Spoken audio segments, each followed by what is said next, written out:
Guys, welcome back to the channel. Thanks for tuning in. Today's episode is going to be on the Vet. I've been having some weird electrical issues. The charge system failure code comes up on the DIC as I'm driving, or DCI. I can never remember what it is, but that pops up. That gives me all sorts of weird issues.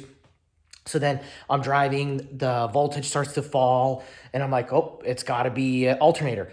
Slapping a new alternator.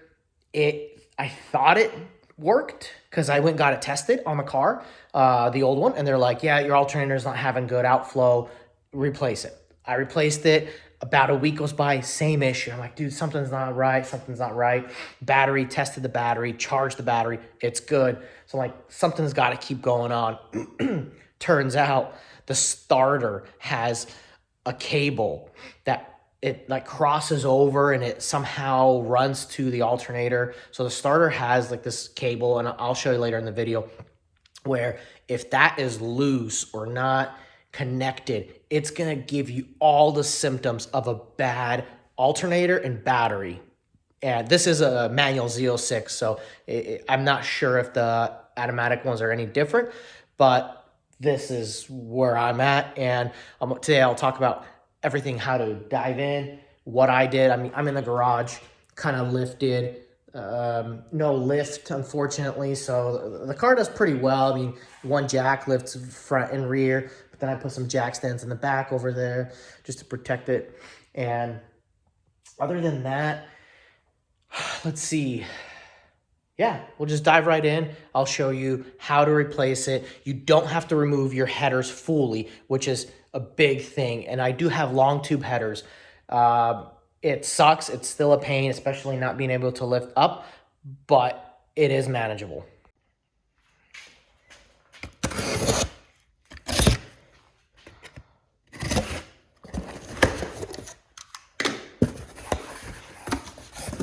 All right. Summit goodie bag.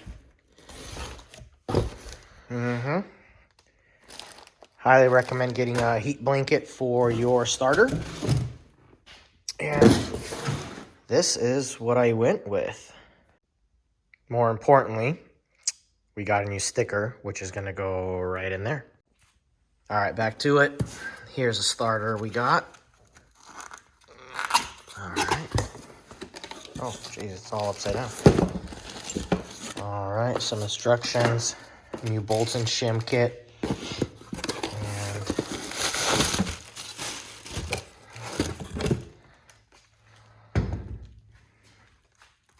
Nice. Very nice. All right, as you can see, new guy, old guy, and they are like pretty similar. The only difference I can see is maybe the housing right here, which shouldn't be an issue. Otherwise, I called up Summit. Great customer service, man. These guys are open till midnight Eastern time. Talked to a gentleman, helped me out. Super friendly people. Otherwise, this looks all the same. And I'm just going to connect all my cords or cables up again, and that's it. But here is our main issue. This guy right here. This old piece of plastic is brittle, right? Car is from '02, so 20-year-old car. I think that when I went to long tube headers, because they are bigger, the car runs maybe hotter in that area.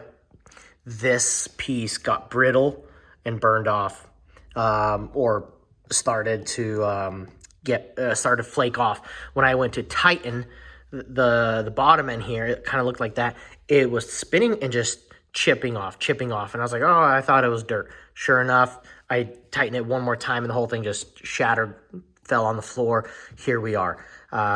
This guy is a lot stouter. Obviously, it's new, and I am pretty happy with the quality. It looks pretty great, so we're gonna attempt to put this in.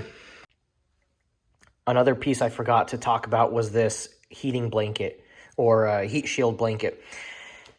It may seem like overkill, but after dealing with that, seeing how close and tight everything is and the proximity of it, I figured, you know, for $23, it's cheap insurance. And all it is it's a simple wrap, right? It'll go around, this piece will come up, or the other way, this piece will wrap around it. It'll tighten it. I'll get it nice and snug. And anything that's loose, I can always cut off. I can always trim it just with this straight razor, and that's it. And it will protect it. Everything will be nicely insulated. So the big question is, can this job be done with no lift in a garage? Short answer, yes. A little bit of a struggle. My LED is going to flicker, but we'll still use it. Got a jack stand down below. Have a second jack just on a little hockey puck there. Then I put my wheel down below. Just if worst case scenario, something falls, it's going to fall on the wheel and not crush me. And then I have a second jack stand in the back. So the car's fully lifted up. I can comfortably climb under. As you can see, the headers are down. Climb under, lay on my back, and move around everything I need done. Up here, first thing I did is pull the battery, get your battery shroud off, and that just has a couple little plastic clips and rivets that pop off. Pull the plastic cover off, and then down here there's 6 bolts that are 9 mils. At least for these American Racing long tube headers, I would assume the factory sizes are going to be roughly the same size. Once that's off, you can easily get down to the bottom under the car where the X pipe is. Pop that off. There's only 2 bolts in there. They were 14 mils, and the rest of this sits like I can move it around. See that? And then I just kind of brought it closer, let it sit away from the spark plugs down there, so that way they're not touching the plugs. It's all fine. Gasket still stayed on, and you will have to pop your dipstick, little carrier tube that goes all the way down to the block. It's super simple. It's just a firm pull up, and then you pop it right back in once your headers are loose.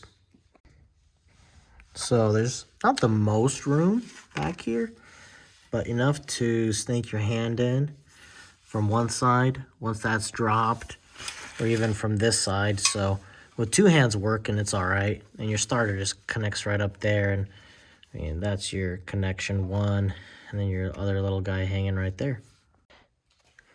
Alrighty, folks, ran into kind of a bigger problem than I was expecting.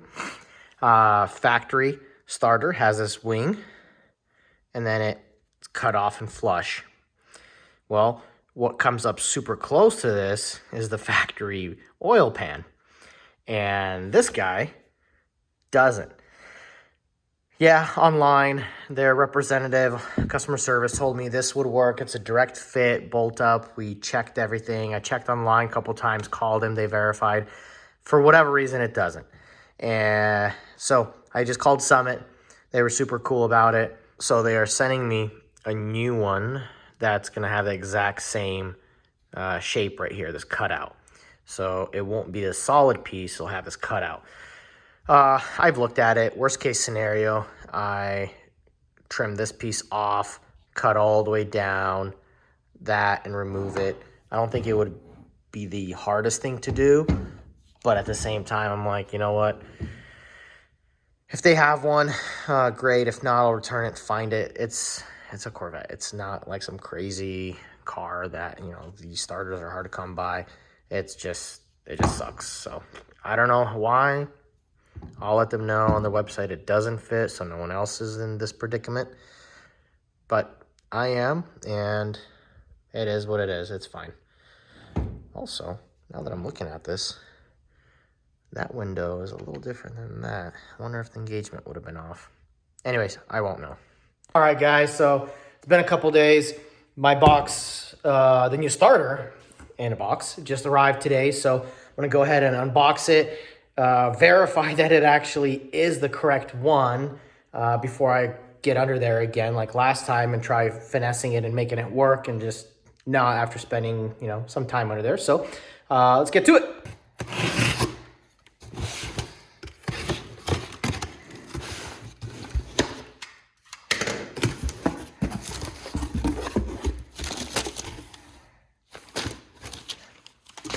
Don't need that word going.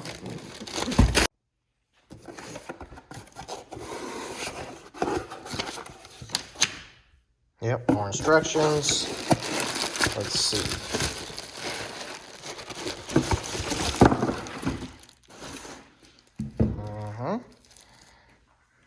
Looks better already. Let me open this up.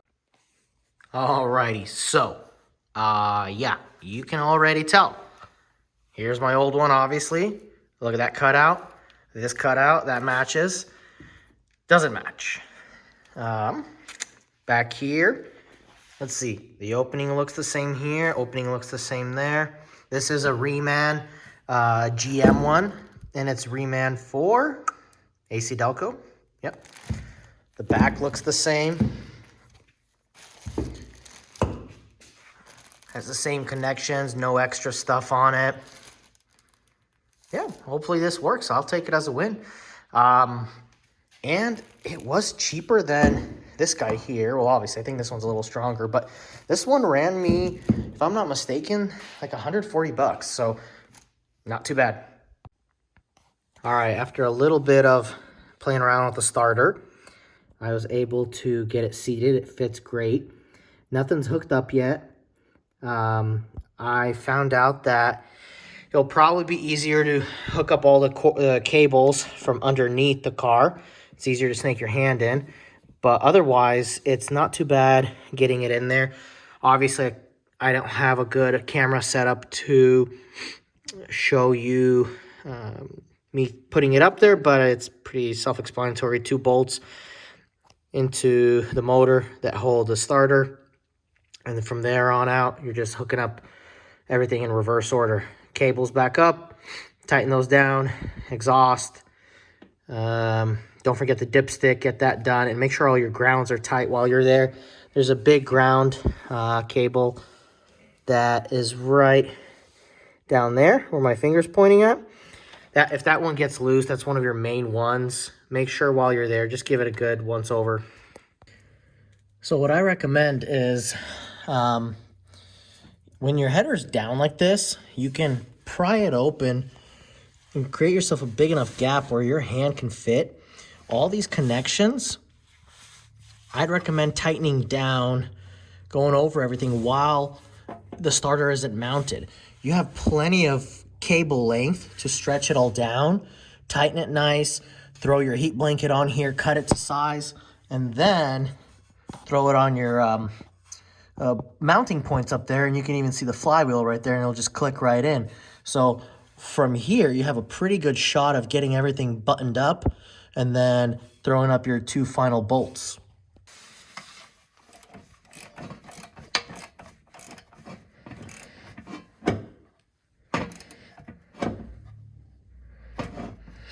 There you go.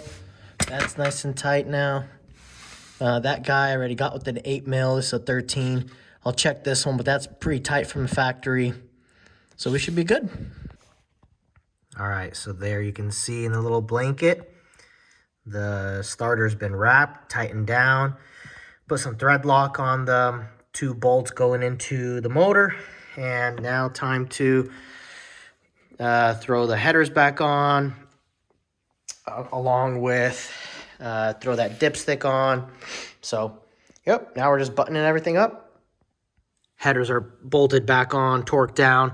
Spark plugs are all connected. Only thing left is to throw on a little bit of gasket maker here onto this guy right there. I'm going to clean that up a little, throw some on there, tighten that down, throw on my battery, and give it a crank.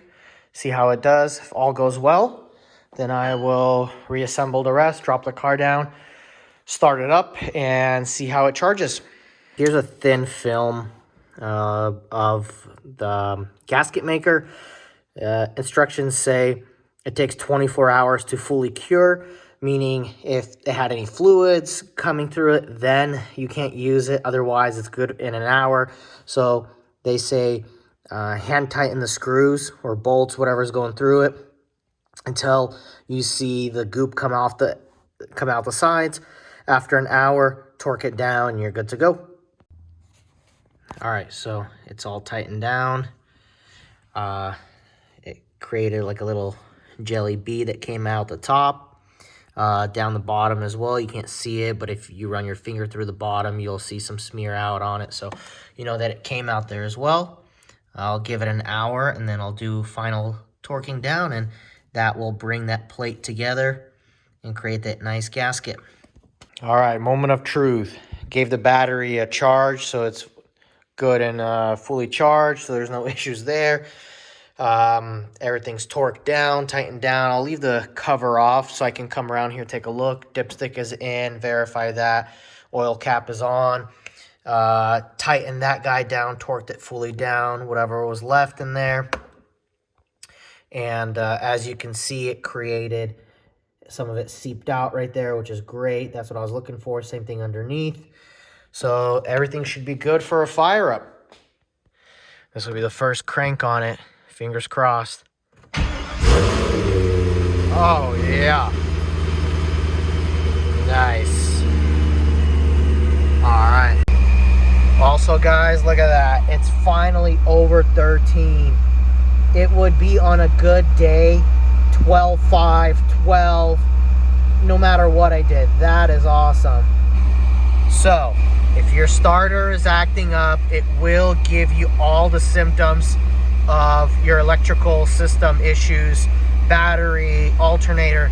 Check your connections, check your grounds. All right, guys, that concludes it. It worked like a charm.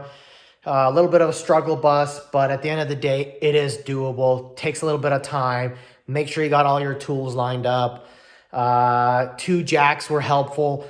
Putting the headers on, there's a little bit of a angular situation going on, so it was nice to jack up the part that hooks up to the X pipe and just have that angle up and away from the block, because the bolts coming into the to the block are slightly angled. So from up top, it looks like you're coming at a drastic angle. Really, you're not. So it looked pretty good.